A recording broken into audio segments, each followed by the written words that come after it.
Roads on the Badrinath axis are being rebuilt by the Border Roads Organization, and as the winter sets in, most of the work is now complete. The state is now in a phase of massive rebuilding of houses and bridges, but this time intends to do so only after a complete environmental study of the soil and rocks. They are awaiting the Geological Survey of India report.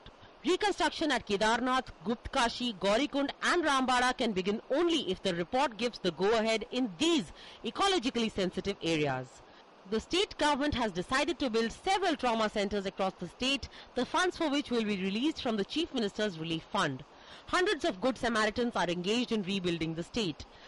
These volunteers from the Samast Bharat Jain Samaj arriving from Gujarat, Maharashtra and Rajasthan are treating injured animals, mules and horses, adopting orphans and even entire villages. यहाँ तक सामने आएंगे कि अगर उनको मकान बना के देना है तो मकान बना के भी देंगे।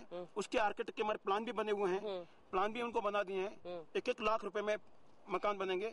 हम लोग जितने लोगों को जरूरत पड़ेगी 100-200 उनको मकान बना करके भी देंगे। But these good Samaritans spending from their own pocket are few. It is the 300 NGOs who have collected donations which contribute to the majority of rehabilitation. The government, in an unprecedented move, has decided to ask the NGOs to make their funds public. It feels that the NGOs have given too much to some villages and the ones not reached by them but only by the government are complaining.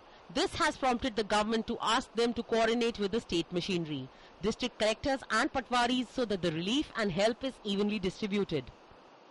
With camera person Alok Gupta on the Badrinath axis from Rudraprayag to Joshimath, this is Nandita Dagar for DD News.